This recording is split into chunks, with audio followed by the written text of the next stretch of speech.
राज्य समेत जिले में नाबालिग के साथ दुष्कर्म, यौन शोषण, अश्लील हरकत करने का मामला थमने का नाम नहीं ले रहा। चौथियार थाना क्षेत्र से नाबालिग के साथ अश्लील हरकत करने का आरोप एक दुकानदार पर लगा है।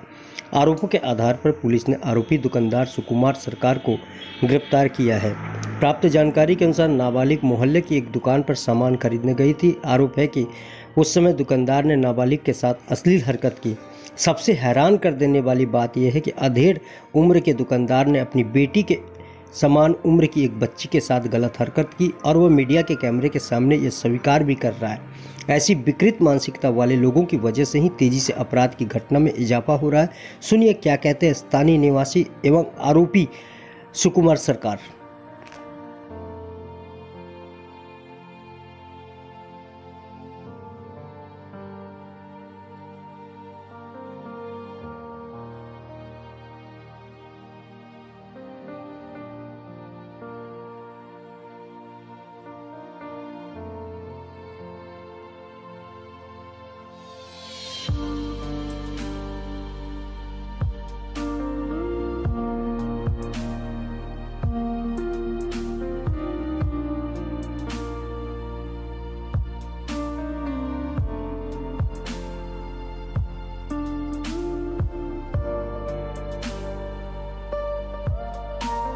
সেরকম বলার কিছু নেই, আমি যা করার আমি বলে দিয়েছি এর আগে।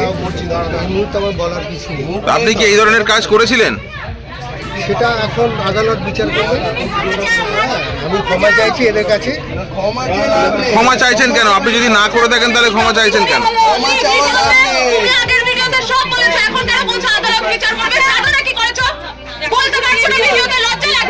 আপনি কি নোংরামিটা করেছিলেন?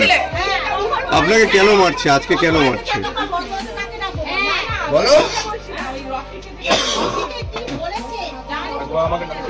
আপনার বাড়ি একাধিকবার এই ধরনের নোংরামি অন্যান্য সমাজের সঙ্গে আপনি অনেকের সঙ্গে বলেছেন বলছে, এলাকার লোক দাবি করছে এই ধরনের কথা বলছে। তারা এবার সেটা তাদের বক্তব্য, কিন্তু আমার তরফ থেকে এই যে মেয়েটার পার্টিকুলার কথা উঠছে, আপনি কি করেছিলেন তার সঙ্গে নোংরামো? এতটুকু জানতে চাই। ভুল করে থাকলে স্বীকার করুন আমার ভুল হয়েছিল, কিন্তু যেটা সত্যি সেটা বলুন। আপনি কি করেছিলেন? আপনি বলুন যে করেছেন কিনা। বিচার তো আইন করবে, ঠিক আছে, কিন্তু আপনি করেছিলেন? আমি আমার স্টেটমেন্ট দিয়েছি। হ্যাঁ, কি স্টেটমেন্টটা বলুন। করেছিলেন আপনি অন্যায়? কি হয়েছিল সেটা? কি ভুলবশত হয়েছিল বা কি হয়েছিল স্যার? সত্যি কথাটা বলুন। সেটা ভুলবশত। কি করেছিলেন আপনি? কি করেছিলেন আপনি?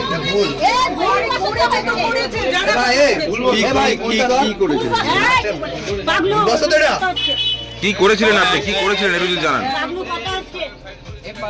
একটা পর্যায়ে থাকে, কত দূর অবধি পর্যায়ে আপনি পৌঁছেছিলেন? আমি ওকে কখনোই মানে ওর বডিতে ওই যে সেক্স যেটা বলে সেটা আমি কিচ্ছু ওকে করিনি কোনো রকম। তাহলে আপনার উপর এত অ্যালিগেশন আসলো, এবং ও আমাদের দোকানের ওখান দিয়ে লাভ দিয়ে দোকানের ভিতরে সবসময় আসে, ঢোকে, ওখানে বসে, টিয়ে করে। তারপরে আমি ওখানে আমার ওদের শুয়াপকা লেগেছিল, আমি ওখানে পাশে যে সুদর লাগাচ্ছিলাম, ও সবসময় ভিতরে ঢুকে সে করে, সে নিজের মতো করে ওটা করে সেটা করে, আমি কিছু বলি না, ওটা করে অন্য সবসময় এসে। তারপর আমার ওখানে সময় লেগেছিল, আমি সাইডের জন্য সুদর লাগাচ্ছিলাম। এর আগে তো আপনি স্বীকার করেছেন যে আপনি শ্লীলতাহানি করেছেন। আমি বলছি তো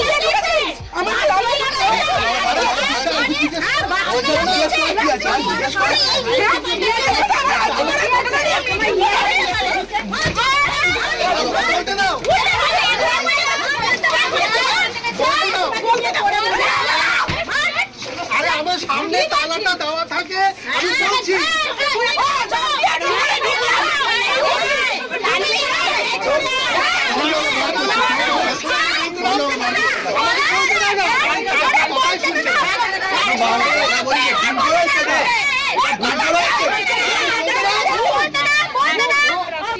বেলা 8:30 থেকে 9টার মধ্যে আমার মেয়ে দোকানে আসে।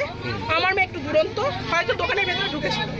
ও কি করে সেই মুহূর্তে আমার মেয়ের হাতটা ধরে টেনে সাইডে নিয়ে এসে দু গালে করে নিজের প্যান্টটা খুলে ফেলে বলছে হাত দে আমার এখানে। এই কথা করার পর আমি যখন ফোন করেছিলাম ওনাকে, হ্যাঁ ঠোঁটে কিস করেছে, এখানে লিখে গেছিল। তারপরে এইখানে যখন তারপরে যে এখান থেকে উনি যায়, আমি যেই ফোন করি নারায়ণ এরকম কেন করেছো, আমরা কিন্তু পুলিশে কেস করবো, ছুটে উনি দৌড়াতে দৌড়াতে আমার বাড়িতে চলে যায়। যাওয়ার পর ওখানে গিয়ে রীতিমতো স্বীকার করে সেটা যে আমার মাথা কাজ করছিল না, করে ফেলেছি। আর তারপরে আমরা ওখানে থানায় নিয়ে গেছিলাম, যেহেতু আমার হাজব্যান্ড খুব অসুস্থ, উনি ভর্তি আছে, সেদিনকে রাতেই চুচু হসপিটালে ভর্তি ছিল, ওখান থেকে রেফার কলকাতায় করেছে, ও ভর্তি ছিল। তা আমরা কেসটা তুলেও নি যে ঠিক আছে পাড়ার মতো ওনার মেয়ের দিকে তাকিয়ে। ওর মেয়ে বারবার গিয়ে ক্ষমা চেয়েছে, হাত পা ধরে ইন্দ্রদা আরো 3-4 জন মহিলা যে করেছে নোংরা কাজ, তার বউ তার মেয়ে, আমরা তখন কিন্তু কেসটা তুলে নিই, ওনাকে ছেড়ে দিই। উনি ছাড়ার পর কলার উঁচিয়ে দোকানে, মুদিখানা দোকানে বসে উল্টো পাল্টা আমার নামে আর মেয়ের নামে বলে বেড়াচ্ছে আমার ওইটুখানি মেয়ে নাকি ওনাকে ফাঁসিয়ে দিয়েছে। এবার বলুন আপনারা কি করবেন? একদম ঠিক। যেখানে এই মানুষটা কদিন আগে আরজি করার বিচার চাইছিল, আরজি করার ঘটনা নিয়ে এরা মিটিং বের করে, পতাকা বের করছে, আর ফেসবুকে কবিতা ছাড়ে মেয়েদের নিয়ে। আবার 2 দিন আগে কবিতা ছেড়েছে পুরুষদের উপর অত্যাচার। তোদের মতন পুরুষকে তো মেরে ফেলা উচিত রে, তোদের মতন পুরুষকে মেরে ফেলা উচিত। কি দাবি রাখবেন প্রশাসনকে, কি বার্তা দেবেন, কি আমি বলবেন? একটু হাজবেন্ডের সাথে, আমার হাজবেন্ড হসপিটালে আছে, এখানে কাউন্সিলর দিদিও আছে, পাড়ার সব কাকু দাদা সবাই আছে, পুলিশ আছে আমার হাজবেন্ড। এবার আমি তারপরে দেখে ব্যবস্থা নেব। এবার আপনারা বলুন কি করা যায় এদের সাথে। বলুন তো।